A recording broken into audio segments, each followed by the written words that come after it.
Thank you very much, Surigupta, for your kind introduction. So let's pick up the story. So just on the last bit, Surigupta mentioned that the Buddha, or the Buddha to be, so Siddhartha Gautama, the Buddha to be, found himself alone again. He'd after a period of extreme ascetic practice, he decided this wasn't the way forward, decided to eat. His former ascetic friends or colleagues were horrified and just left him. So he was left alone. And after taking food, he bathes himself in the Naranjana river, and then he makes a fresh start. So it's like a new start on this noble quest. So I'm going to describe what happens from some of the later traditions.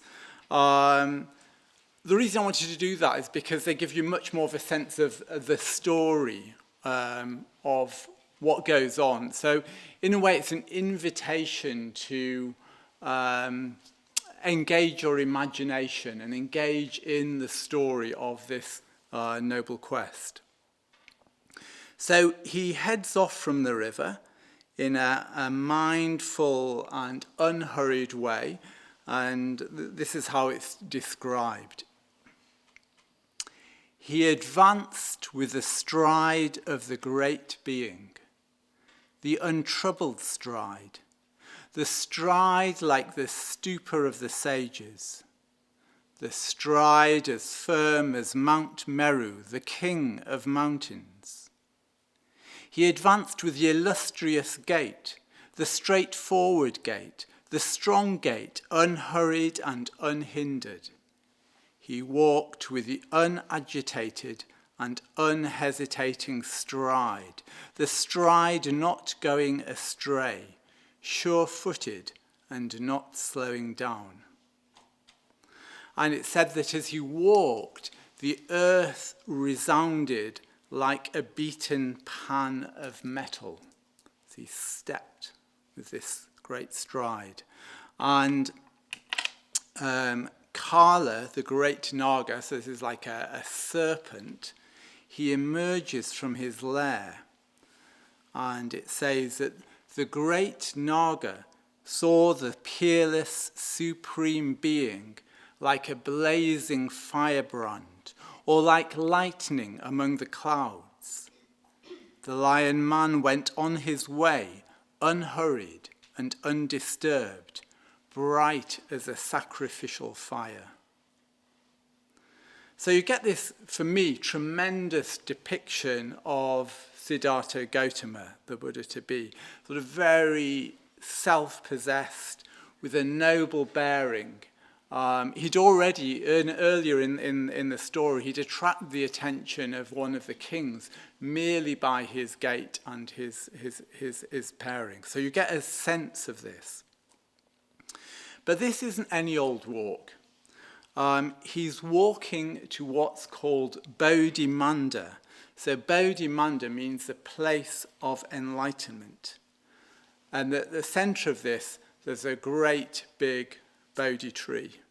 So it's also called the Vajrasana, or the diamond or thunderbolt seat.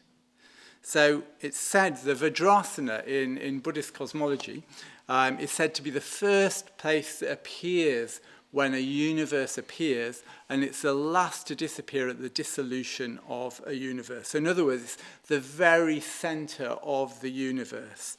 And it's the only place where you can gain enlightenment. Arguably, we could say that the place where you gain enlightenment is the Vajrasana. So this is where he's walking, and the gods and nature respond to him, respond to this. So it said that the road towards Bodhimanda was cleansed by gods of the winds and the clouds, that the gods of the rain clouds sprinkled perfumed water, scattered flowers, that the trees bent their crowns towards Bodhimanda, that the birds called out and sang, that the four goddesses of the Bodhi tree, decorated the Bodhi tree. So who are these gods? You might have been thinking, but wait a minute, isn't Buddhism supposed to be a non-theistic religion? Have I come to the wrong place? But the gods in Buddhism, if you like, they're kind of, one way of thinking of them is a kind of like, if you like, the spirits of the natural world. Buddhism sees the universe as alive, not as a dead material place. In fact, Sangharakshita, or Bhante as we call him, who founded Triratna, has gone too far as to say it's impossible to gain enlightenment if we see the world in a dead way. We need to see the world as alive, the universe as alive. So the gods aren't enlightened, but they inhabit higher mental states. So Buddhism sees the world, or sees the possibility of consciousness as existing on many levels. And we can access those higher levels through meditation. In fact, that's one of the aims of meditation, is to access these higher levels of consciousness. And one could think of the gods as being the objective counterpart of these higher mental states. So all this, in a way, what the story is telling us, all this response of the nature and the gods is telling that something important is about to happen. And the gods are very happy that Siddhartha Gautama is walking to the Vajrasana. And Kala, the serpent, the Naga, it goes so far as to predict that Siddhartha Gautama will gain enlightenment. So, just a moment. So what he says is, from the way you lift up your right foot, as you scan the regions around, O supreme of beings, today you will become a Buddha. From the way the earth resounds like a beaten pan of metal, there is no doubt, great hero, that today you will become a Buddha. From the way my dark and gloomy abode is suffused with radiance, today you will become a Buddha. From the way the heaven everywhere stands filled with splendor, there is no doubt, great hero, that today you will become a Buddha. From the way flowers rain down and gods throw their garments, and from the way the trees bow before you, today you will become a Buddha. And what he says is that he's seen this happen before. He's seen previous Buddhas. So again, in Buddhist cosmology, you have this idea that it's not just Siddhartha Gautama who became the Buddha, that in past eras there were Buddhas, in future eras there will be Buddhas. So there's this vast cosmology, this vast sense of space and time in Buddhism. And in a way, what that is pointing to is that enlightenment is always a possibility within the universe. Or perhaps more precisely said, it's always a possibility within consciousness. That each and every one of us here in this room have that potential. We have the potential to gain enlightenment because we have that consciousness. So although it's, in a sense, it's not that there's an inevitability that Siddhartha Gautama will become the Buddha. What Kala is pointing to is that there, in a way, there's kind of like a natural law in the universe. And if you're close to being enlightenment, then these are the sort of things that you can expect to see. So Siddhartha Gautama goes up to the Bodhi tree. There happens to be a young woman who cuts grass, and so he asks her for some grass, some kusha grass, to sit on, which she kindly obliges, and says to him, well, if from a few bundles of grass you can gain enlightenment, Please accept this grass. And he says, well, actually, it's not quite as simple as that.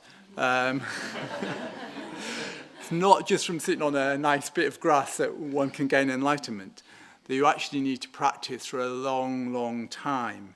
You need wisdom, you need skillful action, you need knowledge of means. You need to have planted what's sometimes referred to as roots of goodness. I really like that phrase, roots of goodness. In other words, skillful actions that you've done in the past. And so in a way, this is a little reminder to us that it's not just enough to have the kit. So we can get ourselves a nice meditation cushion, nice shrine, all the, we can go on Amazon or go to the London Buddhist Centre and get all bits of kit, our mala and so on. And that's great. That can be very supportive. But of its own, it's not enough. We actually do have to do the work as well. And Siddhartha Gautama's got real determination.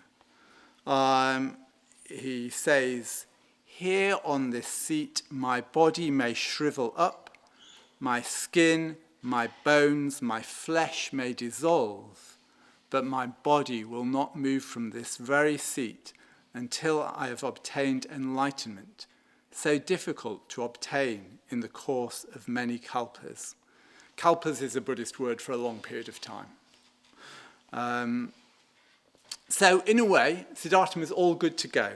He's got real determination. He's got the gods on his side. He's been predicted that he'll gain enlightenment. So what could possibly go wrong? Well, what possibly could go wrong is Mara. So we now need to come to Mara. So Mara's not very happy about anybody gaining enlightenment. When we go about our ordinary lives, when we're busy on our phones and, watching one YouTube feed after another, Mara's not terribly interested in us. But as soon as we start to move away from habits and to make some spiritual progress, that's when Mara takes an interest in us. And so Mara shows up at this point to try and stop the Buddha, or Siddhartha Gautama becoming the Buddha. And in some versions of the story, Siddhartha decides that he's actually going to tell Mara. He says it wouldn't be right to gain enlightenment without first informing Mara. And so Mara needed informing. So again, in the story, what he does in this tradition is from in his forehead or between his eyebrows, he sends out a light ray, and this lights up the abodes of Mara, which then start to shake. And Mara hears the words that Siddhartha is going to gain enlightenment. And he dreams of his abode in becoming in shadows and himself running around in fear and all his riches being broken. So Mara decides this is no good and he's going to attack. So who or what is Mara? So, in the tradition there are 4 Maras. So the first Mara is called Klesha Mara. So Klesha are our unskillful mental states. So that's the forces of greed or craving, of hatred or ill will, and of spiritual ignorance or delusion. And these are both the forces that are within each of our minds, but also as they manifest outside of us. For example, as they manifest, craving manifesting in consumerism, or hatred manifesting in war and conflict. So this is Klesha Mara. And, when we're here on retreat, Mara will, of course, manifest. As I said, Mara likes to take interest if we try and, make any spiritual progress. So, chances are, and you may well have discovered this already, that, as you start to meditate, and particularly if you start going a bit deeper, you start noticing those really tricky regular habits of yours. So for example, I was on a long solitary retreat, and one of my particularly irritating habits is the habit to plan. Now, it can be very useful to plan, but anyway, I was 1 month into a 3-month retreat, and I'm sitting in meditation. You see, after 1 month, you'd be like really still, and you'd be in the jhanas and with the devas and the higher mental states. What's my mind doing? It's going, okay, so when we leave, shall I put my shirts in that suitcase or that suitcase? I thought, I can't believe I'm doing this. So this could wait. So I said, okay, let's put it down. Yeah, but maybe that suitcase would be better. So these sort of annoying, deep-standing habits are likely to show themselves. But also, the things that we perhaps fear that we've pushed out of our awareness, again, they are likely to surface. And that's another aspect of Klesha Mara. And, when that can happen, I know often people sort of feel a bit like, almost like it's a bit of a mistake. Like here I'm on retreat, I'm supposed to be all calm and tranquil, and instead I've got all these unpleasant experiences. That doesn't always happen, but it certainly can happen. Or it can feel like, if I was having, I don't know, a bit of anxiety, I could deal with that. But how come I've got this like really intense craving? It feels all wrong. But I'm afraid it's kind of like, to put it a bit bluntly, is we get the retreat we deserve. I don't know if I could get away with saying that. But I think, anyway, just to hold that lightly, but I think there's a little bit of truth in that. And I think the thing to do is just to really accept that and really take it on and work with that, because that's what you get the most from, rather than wishing for a different retreat, which is not the retreat that's happening to you right now. Okay, so that's Klesha Mara. Then we have Mrityu, I probably can't say this correctly, Mara, but anyway, this is the Mara of death. So, we have in the Western tradition the figure of the Grim Reaper. So, yes, death is a Mara. Death, of course, being the very one thing that we know for certain, and the one thing we also mostly like to try and forget about. So you could think of this Mara as being the sort of the dim, gloomy presence that somewhere lurks behind all of our experience. Almost you could think of it as a sort of the party spoiler of life. Because somewhere at the back of our minds, we know it's going to end. We know that we're going to die. And that, a lot of the time we just forget about that. But sometimes that will appear and can affect us, of course, quite strongly. But even if it's not very conscious, somewhere that is in the back of our awareness, because it's the one thing that we know is going to happen. So then we have the third one is Skanda Mara.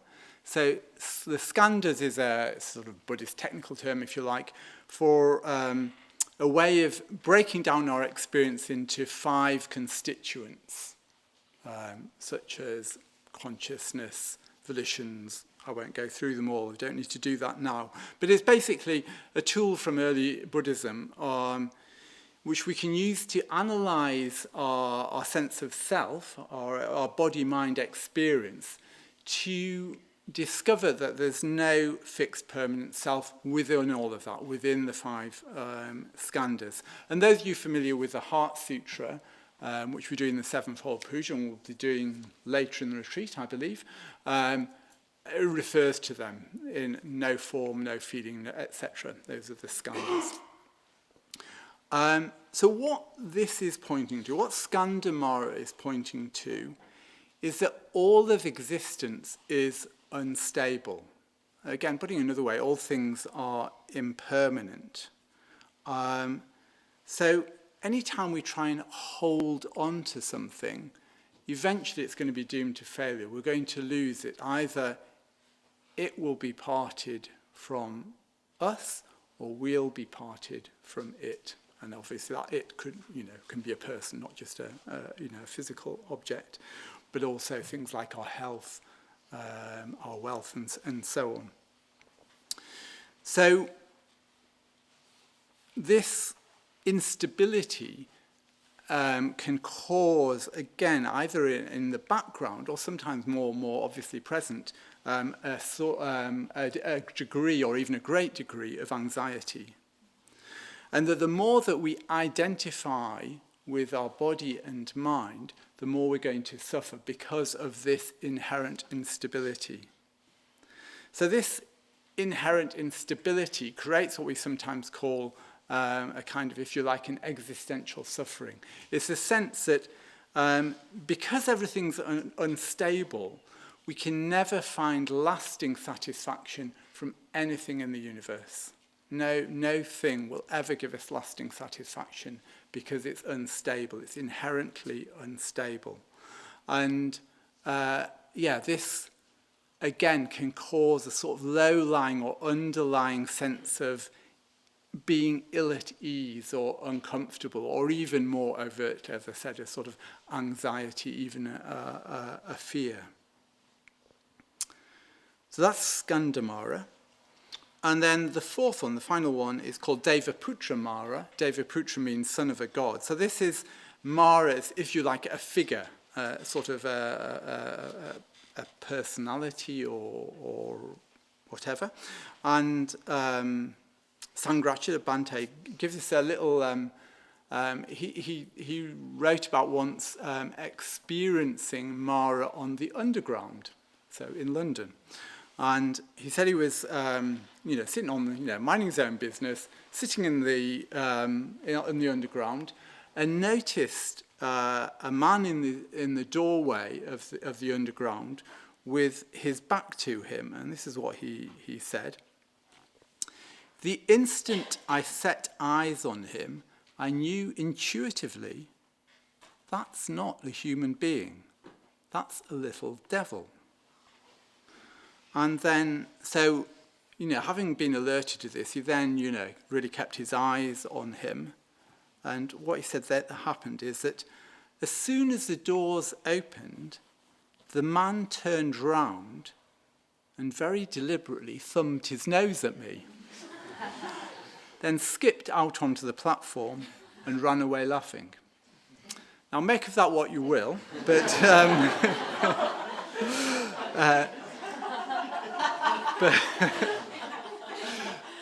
But anyway, Bhante reckoned that was Mara.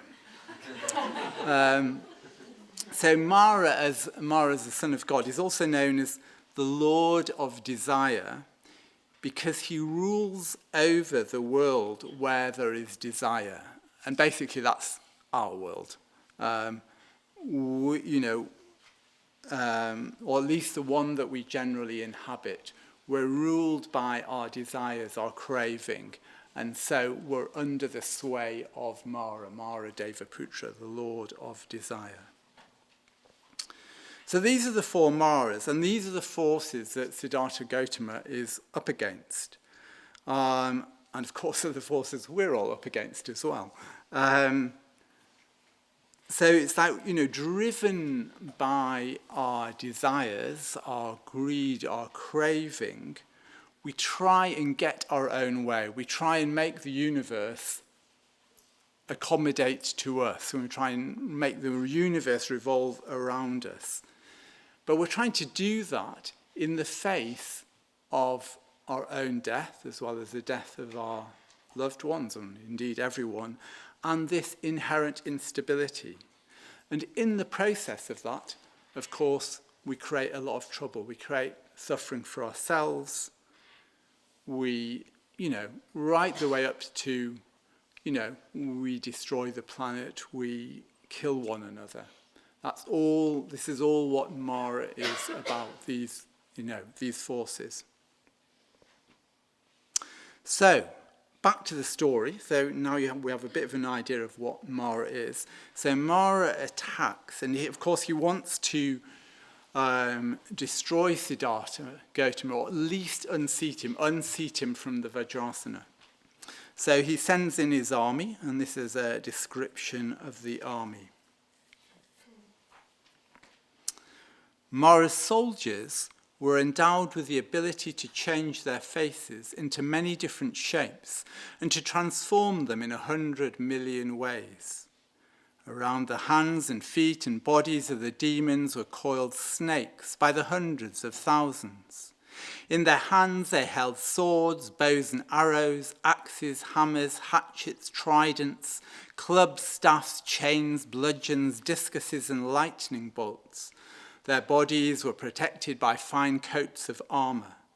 The demons' heads and their hands and their feet were twisted and distorted. Their bellies were distended. Their heads and faces and eyes were flaming, shining with a terrible fierceness. Their eyes shone red, flashing like those of a venomous black serpent. Their canine teeth stuck out enormous and frightful. Their tongues hung from their mouths thick and rough like matting. Some of the demons spewed forth venom. Others, like Garudas, grasped sea snakes in their hands. Some were eating human flesh and blood, gnawing on hands and feet, heads, livers, entrails, and bones. Their bodies were of different colours, greenish, dark blue, reddish-brown, blue, red, and yellow.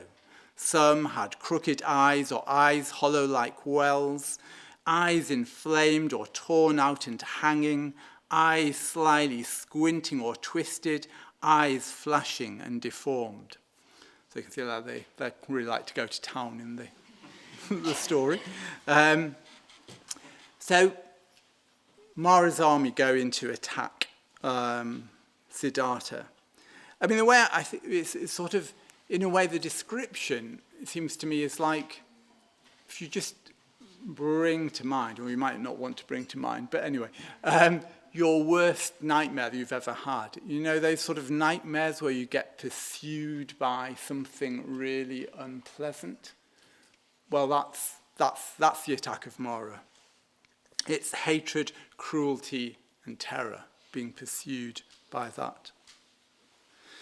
So Siddhartha needs to face that. He needs to face that extreme fear and that extreme hatred.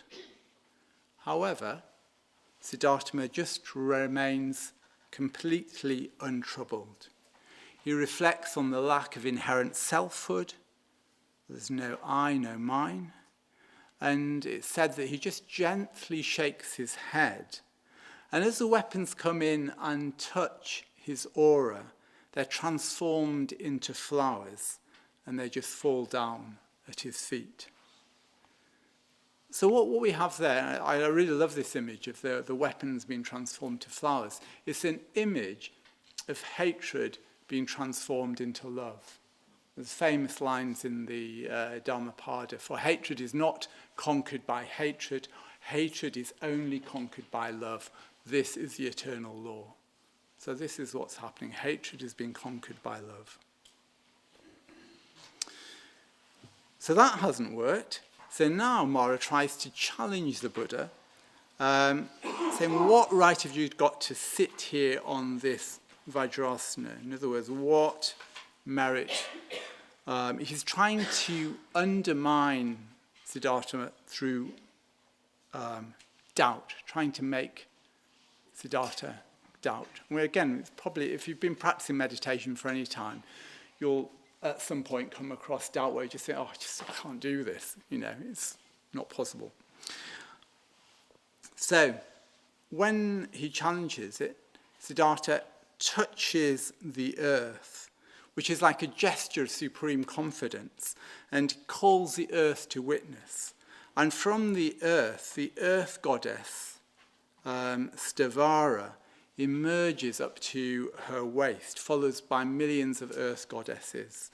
And the earth shakes, and she affirms that, of course, Siddhartha has practiced for ages.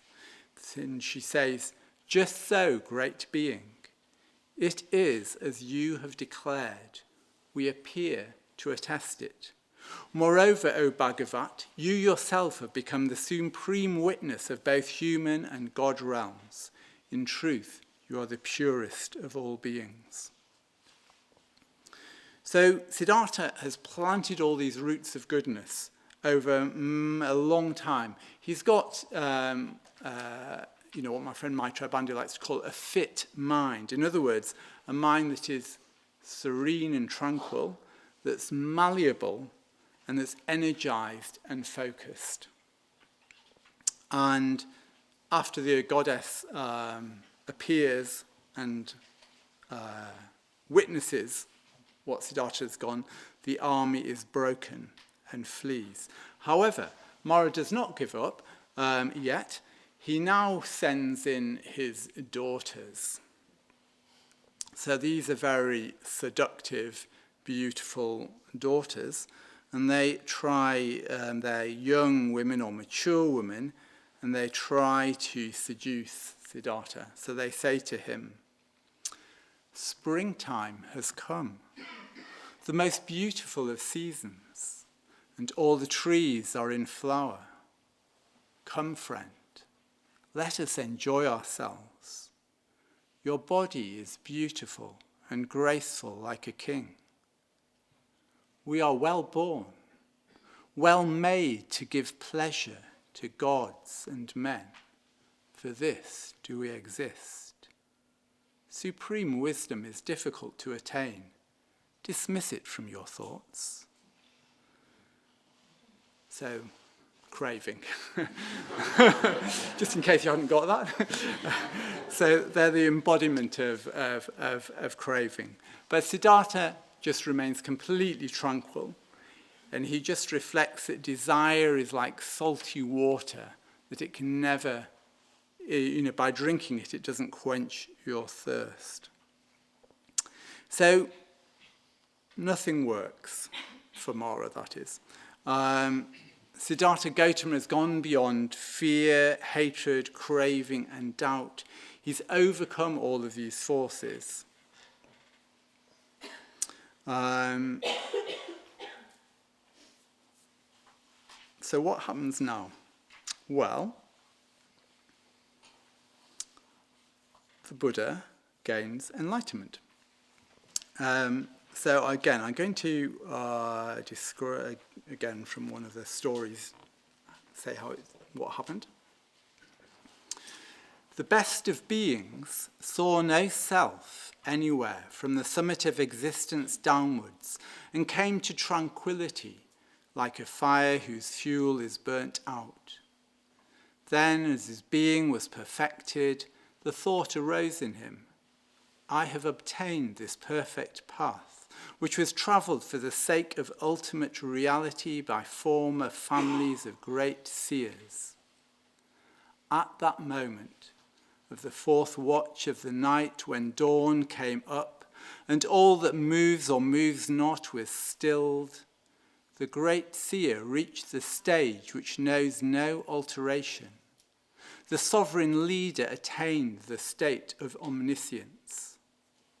When, as the Buddha, he knew this truth, the earth swayed like a woman drunken with wine, the quarters shone bright with crowds of siddhas, and mighty drums resounded in the sky. Pleasant breezes blew softly, the heaven rained moisture from a cloudless sky, and from the trees there dropped flowers and fruits out of due season. At that time, just as in paradise, mandarava flowers, lotuses, and water lilies of golden beryl fell from the sky and bestrewed the Shakya sage. At that moment, none gave way to anger. No one was ill or experienced any discomfort. None resorted to unskillful ways or indulged in intoxication of mind. The world became tranquil, as though it had reached perfection. So there's this moment of when the Buddha gains enlightenment of just complete stillness, and then the earth shakes, flowers fall down, drums resound, and all beings feel bliss, inhabit skillful mental states. So in other words, what's being pointed to here is that the gaining of enlightenment is of cosmic significance. It's not just significant to the one person, Siddhartha Gautama, it's of significance to the whole cosmos. So this, the theme of our retreat is a noble quest. So this is it. This is the goal of the quest. So of course that raises the question, so what actually is this goal, this enlightenment? And here, of course, we do hit a little problem because enlightenment is inconceivable. That is, it is beyond words. So it's just like, if you imagine that you'd never tasted a raspberry, or fruit, I can't really tell you what a raspberry tastes like. I can say, oh, it's a bit like a strawberry and a bit sharper, but I can't put into words exactly what a raspberry tastes like. And that, of course, is true for all experience. Words words are not the same as the experience.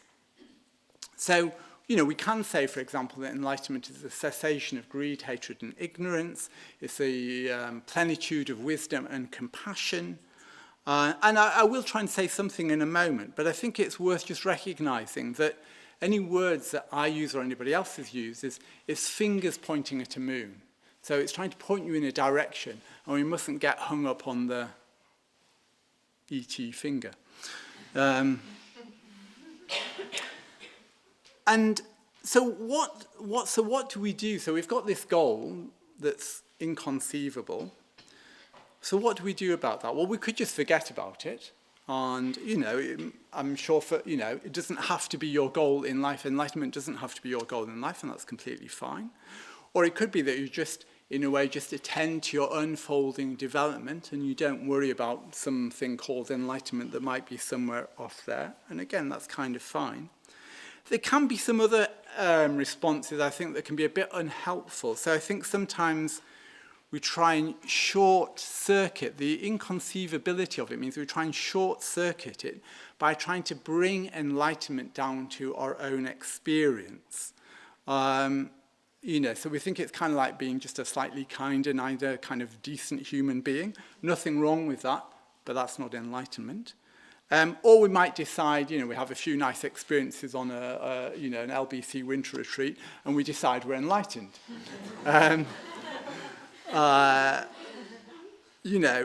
The problem with that is at the very best is we fail to fulfill our human potential, but at the worst we can become self-deluded and even conceited. So we can short-circuit it that way, but the other way is that we can just go so far off into the distance it just becomes like a fantasy from one of the movies, or we become despondent because it just seems so far off. So, in a way, why even bother with enlightenment? Well, as I said, I don't think you don't have to, but I think if you're spiritually ambitious, it's really good to have a big goal that you can put your life towards. Certainly when I became a Buddhist in my 20s, I needed something that was, big. Anything less for me just didn't have sufficient meaning. For me, it wasn't enough to, earn lots of money, to have, a successful medical career. Fine, but it's not enough. So I wanted something bigger. And for me, in a way, the quest for enlightenment gives that. It, again, reminds me, and I'm not comparing myself with Siddhartha, but it reminds me of, earlier when we were talking about Siddhartha, it described him when he was still at home as being like a tiger in a cage. It's like that sort of, I need to break out of here, I need freedom. So I think it can be helpful, but what we can do is, in a way, try and grapple, try and get to grips with some kind of understanding of what enlightenment might be. But think of it as the furthest point on the horizon. And if we hold our understanding lightly, then as we progress, then that horizon will just keep moving. And, we remain with this goal to move towards. So, but having said all that, as I said, I will say, at least something, one way of thinking about enlightenment. And I think one way of thinking about it is a deep understanding of there being no fixed self or separate entity. So in the description I was saying of the Buddha, it begins with, the best of beings saw no self anywhere from the summit of existence downwards and came to tranquility. So what this is pointing at is that there's no separate, fixed, unchanging self or thing in anything. There's just, in a way, the flux of changing conditions, the unfolding, changing of conditions. And we refer to this quite often as egolessness or non-selfhood. But what that doesn't mean, it doesn't mean that we can't act as an individual. It doesn't mean, the Buddha was quite clearly, although he had no self, he could distinguish himself from his disciple Ananda. He didn't confuse, a wall with a doorway. He could, go through the door. He could act in, from those of you here for Dhyanath's talk, as a true individual. Now, sometimes I think people get mixed up with non-selfhood and what I think of as, in a way, an unhealthy self. So sometimes people, for various reasons, usually to do with their conditionings, act as a doormat, or if you like, a sort of martyr in the bad sense of that word. In other words, a self where there's strong negative abnegation, so putting down of oneself, or one's very critical of oneself. So it might appear on the surface like there's no self, but actually it's just you've put yourself down. And usually the test of this is usually at some point resentment will show up sooner or later. Or the self, we could be alienated from ourselves. So in other words, we don't really know what we think, what we feel, what we want. We might even have feelings of hollowness or emptiness inside, but not in a very pleasant way. So we're not talking about that. So to make it really clear, that's not what we're talking about with non-selfhood. In day-to-day life, our sense of self fluctuates. So if we're absorbed in our task, for example, writing something or whatever it is, reading a novel, the sense of self tends to just sort of diminish and sort of not appear very much. But if, for example, just again, a little example from my life, I was getting off a train one day, saw these people waving at me, so I cheerfully waved back, and then realised they were waving at the people behind me, who presumably they were their friends or relatives they'd come to meet at the station. Why I thought these strangers should be waving at me, I don't know. But anyway, in the moment, I So, needless to say, I felt rather embarrassed. And at that moment, I had quite a strong sense of self.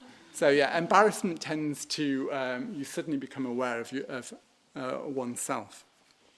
Similarly, if we're threatened, the self appears. So a lot of the time it can be quite dormant, but then it can just, show up in times of like that embarrassment threat. And what we're doing is we're constantly constructing this sense of self. It's like a house or a fortress. And, for some of us, it might be quite a simple house. For some of us, we've got, crenellations, and we've got those slit windows with ready to shoot out of the, with our bow and arrow. And, probably for good reasons. That we're, for some of us are more defended, probably for good reasons, probably, again, usually to do with our, our experiences, our upbringing, and so on. So we construct this sense of self through our likes and dislikes, by telling ourselves what we like, what we don't like, by trying to get what we want, by trying to control our world, by the stories that we tell ourselves. I'm the sort of person who... and when we act unskillfully, when we act out of greed or hatred, it strengthens that sense of ego. When we act skillfully, it tends to loosen it. So when we act with generosity, with metta, it connects us more to other people. We become more permeable to other people. So this means that because the sense of self fluctuates in this way, it can be a bit difficult to tell whether we're making progress. Have we seen through the self to non-selfhood, or is it just that it's gone into abeyance because actually we're quite good at getting our own way? And the funny thing is also, because the more we practice the Dharma and start being a bit more skillful, we actually get better at getting our own way. So it can all be a bit confusing. So I just want to suggest a couple of markers that might give us a sense of when we're moving towards enlightenment. So I'll do that, and then I'll finish. So I think two markers that can be just helpful to have a sense of we're going in the right direction is firstly on the subjective side, a sense of liberation, and on, if you like, an objective side, that we're less selfish. So on a subjective side, when we no longer need to defend ourselves so much, when somebody comes and says something unpleasant to you, and if you feel, I don't need to respond to that, in a way, that's all to do with you, it's not to do with me. If you don't feel that you need to defend or protect yourself, there can be quite a nice sense of liberation. We're not pushed around by our mental states. As a Theravadan monk said, no self, no problem. So now I just want to caveat that by saying that as on the path, we may need to learn how to, in a way, healthily assert ourselves, particularly if we suffered some of those things that I said can be misconstrued for non-selfhood. If we've had a habit of putting ourselves down, or if we're alienated from ourselves, usually due to our conditioning, we may need to really learn how to, in a healthy way, assert ourselves. And that's really good to be able to do that. And it's only a way stage. It's not full enlightenment. It's a thing on the way. Full enlightenment is much beyond that. And then on the objective side, we can just see that we become less selfish, in good old-fashioned words. So I'm just going to give you a couple of Zen stories, just to kind of give you maybe a bit of a flavour. So first one is a samurai warrior and comes to attack a monastery. I'm not sure. It seems in medieval Japan, there's quite a lot of things like that going on. So a samurai comes to attack the monastery, probably with his other warriors, and he meets the abbot at the entrance of the monastery.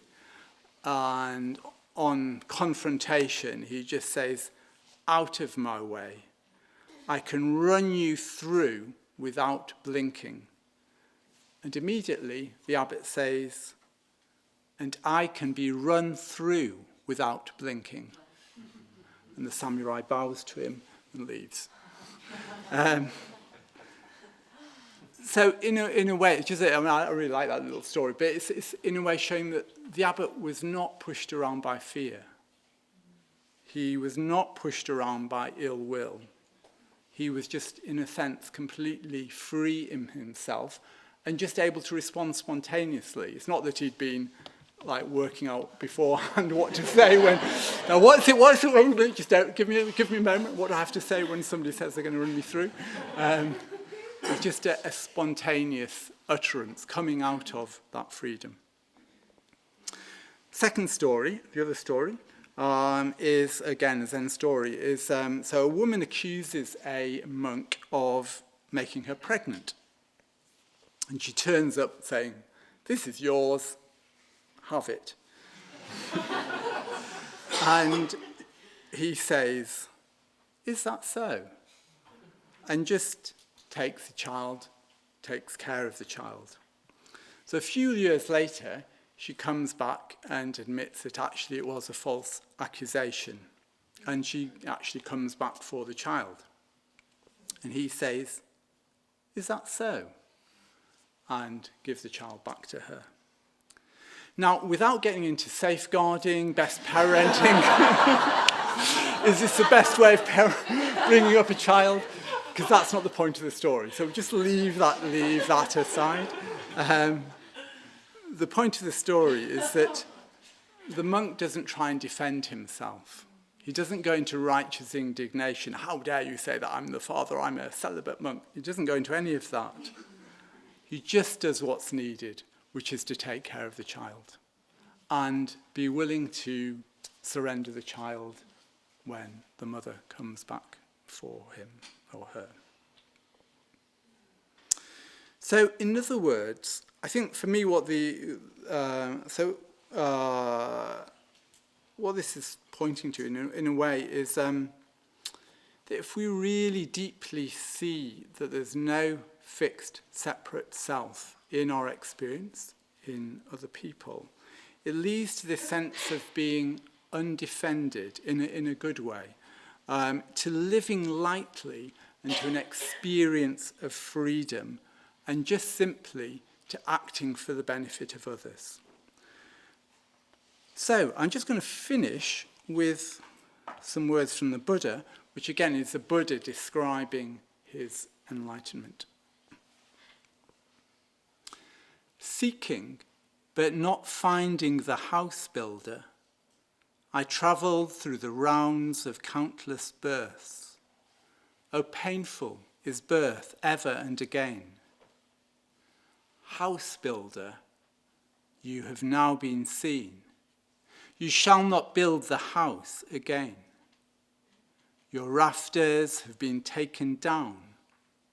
Your ridgepole is demolished too. My mind has now attained the unformed nibbana and reached the end of every kind of craving."